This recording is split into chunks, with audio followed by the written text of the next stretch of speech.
Hello, and welcome to Speak, Feed, Lead podcast. This is Arny Bailey, and on my podcast, I help you to speak with power, to feed others in word and deed, and to lead with a positive influence.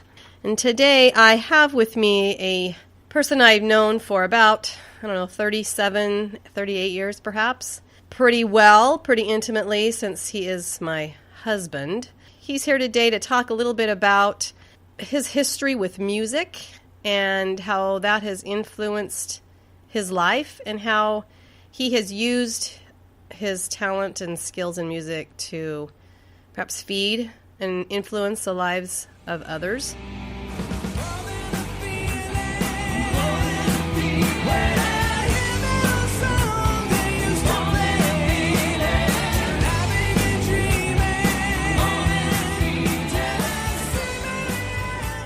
So, Arny, you play the guitar, and you play the bass, and you can play the cowbell and the tambourine.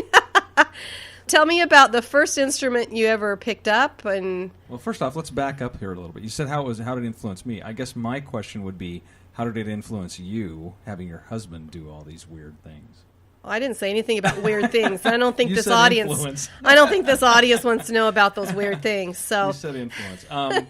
It's funny. People ask me what instrument I play. I play guitar, bass, drums, and percussion, but my main instrument is my voice, and I play those instruments so that I have more of an opportunity to sing. My mindset originally was that I was a guitarist, and so I played guitar. The problem I had with that was that I would go see guys that were actually guitar players and get really, really frustrated because I would just see how good they were. I didn't have the opportunity to practice as much because I was working, raising a family, and those kind of things, and guys did it for their living. And so I would go see them, and I would get frustrated, and I would come home and say, I need to sell my guitars. And so it was just really frustrating to think of myself as a guitar player. Well, one day I noticed that the guitar player I was watching that was really good didn't feel like he sang very good. And so I started realizing I could sing better, and so just changing that mindset for me and telling myself that I'm a vocalist that plays guitar allowed me to have a lot more fun and a lot more influence on that as a career, as a side career.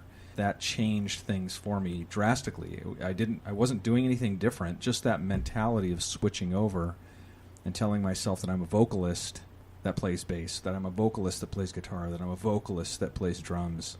That made music much more enjoyable for me. I could go watch somebody that was a great guitar player, and it was enjoyable. When I went out and participated in bands, I went in not as a guitarist, I went in as a vocalist, and that opened a lot of doors for me, recognizing that was really where my skill set was. That's important to know. If I look back on where it all started, I can't define a moment. People say, I went into this concert and I saw this and I knew that's what I wanted to do. I never had one of those breakthrough moments. In my home, there was always a piano, there was always an organ, there was always a guitar, there was always these musical instruments around that I could pick up and play for 4 to 6 months. And then it would get sunny and I'd go outside and play football and had other interests that were going along, but music was always there on a rainy day. It was always there when I was sick. And was confined kind of to the house and just kind of picked up a little bit here and there. So that's kind of how it started. do you have formal music training? Where did you learn to read music? Did you take voice lessons, and how did you become a vocalist? I don't really have any formal music training. In fourth grade, I took trumpet for a little while and learned a little bit about music there. I don't remember too much because it was for a very short time. I have a general understanding of music and how it works, and I know that when the note goes up in the scale, it goes up. I can't sight read where I look at it and I know that's an A, that's an E. I can figure it out if you give me 10 minutes because I know there's certain acronyms, FACE, face, and all cows eat grass and all that stuff. I can figure it out, but in the genre of music that I play, where people just really don't read music, most people play by ear, and so that's what I do, is I play by ear. So define what that means. You listen to a song, and then do you just try to pick the notes out of the song? Yeah. If you're talking about, let's talk about guitar or even piano, you hear a note, you just have to find that same note on the piano or on the guitar or on the bass. And then music, especially rock music, is generally within a kind of defined structure, whether you're in a blues pentatonic or a major scale. There's a certain structure that most music falls into. And so once you figure out the key, it's a lot easier to pick up where the song moves throughout the context of whatever scale it's in. So you just get used to, over time, being able to pick things up a little bit easier. If I hear a song, sometimes I can tell right away how to play it. If it's a really easy blues, rock type song, it's going to fit within the parameters of the blues, generally minor pentatonic scale. So you hear that, you automatically know what it is. It's very easy to pick up. Some songs are a little more difficult. I was really trained in minor pentatonic, and I wasn't trained in major scale very well. So when I hear a major scale song, it takes me a little bit longer to figure out, but it still fits within the confines of that structure. And so once you learn those structures, it's a lot easier to pick up that music without looking at sheet music or learning every single note. It just comes to your head because you know the structure, you're familiar with it. So speaking of structure then, I know that you have created or developed bands. You've put several people together on a team, so to speak, to form a musical group. Yes. What kind of structure is necessary when you're creating a band? And how many people generally are in a band? And what are the absolutes that you have to make a band? The answer to that is music.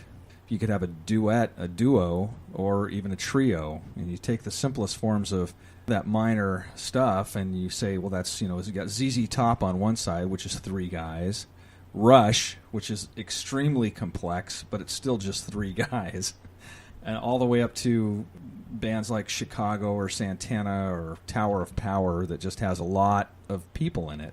I have proven over time that I have a real good knack of picking people to find for the roles in that band.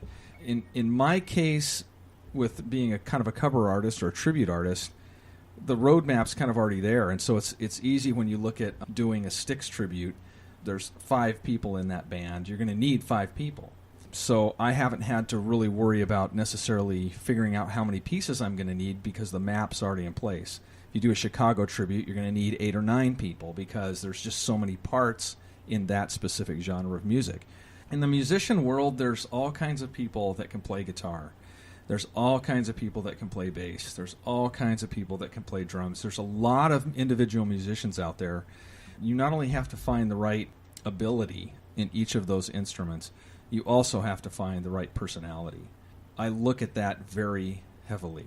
And when I put a new band together, I not only look for the guys that I think can fit the genre of music and do well on stage, but I also pick people that I know are not going to be problematic within the confines of the group. They're not going to give me a hard time. They're not going to show up drunk. They're not going to show up unprepared. And so I look for all those things when putting a band together, and I've been very successful at finding the right people for the right bands. We kind of skipped a little bit ahead here because we started talking about tribute bands, or you did, and yet we haven't really told the audience that that's what you do. Let me inform them that Arny is the developer of 5 or possibly 6 tribute bands, and those are bands that are specifically put together to play the music of a particular artist or group or band. And some tribute bands will attempt to look like the individuals that they are spotlighting, but other tribute bands just play the music. First, I'll let you name the tribute bands that you created, and maybe a little bit about them, and then we can talk about what kind of leadership is required to run a band, so to speak. I was in cover bands for many, many years, and I was enjoying that. Go play songs by a lot of different artists, and the gigs were generally from 9 to 1 in the morning, which was a drag because it was a 4-hour slot and you'd get home really late, and I still had a job. And about 13, 14 years ago, I was going to be playing at a small club. I wanted to go by there and see how the band's set up. And we went in there, and it just happened to be that there was a Styx Journey tribute band playing there at the time called The Grand Delusion. This band was playing Styx and Journey, and they were great.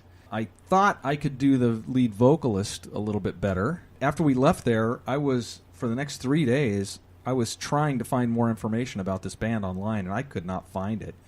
And I was so obsessed trying to find out more about this band, I was kind of laughing at myself. And I finally came across an ad that they had taken out in The Stranger to audition for a new lead singer.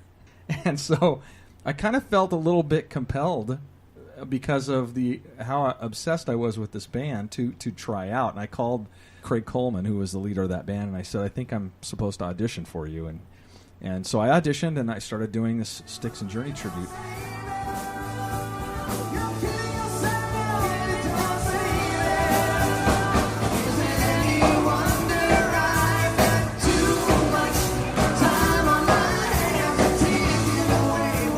As I got into that, my first foray into tribute bands, I started to notice that the clubs really weren't set up to do tribute bands. On Fridays and Saturday nights were 4-hour slots. And it's tough to play any one band for 4 hours. I wasn't the founder of the band, but I was kind of put in charge of the management of it after about a year or so. And what I did immediately was split them up into 2 separate components. So they were the Grand Delusion, and Highway Run was the Journey tribute. And that allowed us to cover a full night. We started to look at doing some what I would call off-night shows, Tuesdays, Thursdays, things like that, where we weren't going to be playing for 4 hours. We were going to be playing from 7:30 to 9, or from 7:30 to 9:30. And so as I started to get into doing that a little bit more, I wanted to have some more tribute bands. And so Grand Delusion, Highway Run kind of split up. I went and talked to the keyboard player, Kevin Trow, and asked him if he wanted to kind of continue and do a Styx tribute. I knew the guy I wanted to be the Dennis DeYoung vocals in the Styx tribute. His name is Brian Woolley, and he has a great Dennis DeYoung voice. But I also know that he doesn't play keyboard that much, but I wanted him at bass. I needed him at bass. I already had the keyboard player from Grand Delusion. And so I called him up and I said, I want you to play bass, and I want you to sing the Dennis DeYoung part. Not as a look-alike band.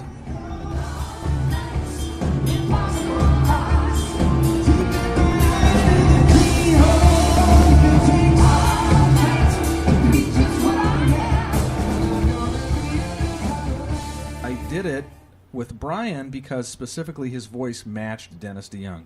So that's why I got him in there. Leadership. So that's putting that together, finding the right people to play the right parts. That's a good analogy. Brian was the guy to sing the Dennis DeYoung vocals in Styx. And so that's how Borrowed Time came about. And I brought in a few other people that I knew, and that band is still going after almost 9 years now. Right at the same time, Brian and a drummer named Mark Montanino, who I had yet to meet, were putting together a Beatles tribute. They wanted me involved for my vocals, and they wanted me to play bass. Again, I'm not a bass player.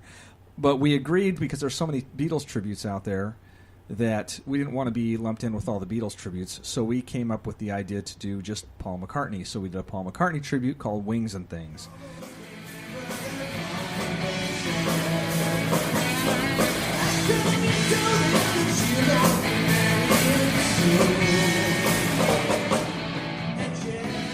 So that band really wasn't put together by me. That was put together by Brian and Mark. So I came into that one, and I help manage and help book shows for that band. Those 2 bands right there are just 2 of 5 that I'm in right now. The next one that came along, I was looking for a solo artist. Our daughter Holly, when she was in our cover bands, she did 2 Linda Ronstadt songs and killed on them. So I asked her if she wanted to do a Linda Ronstadt tribute. To make a long story short, she agreed.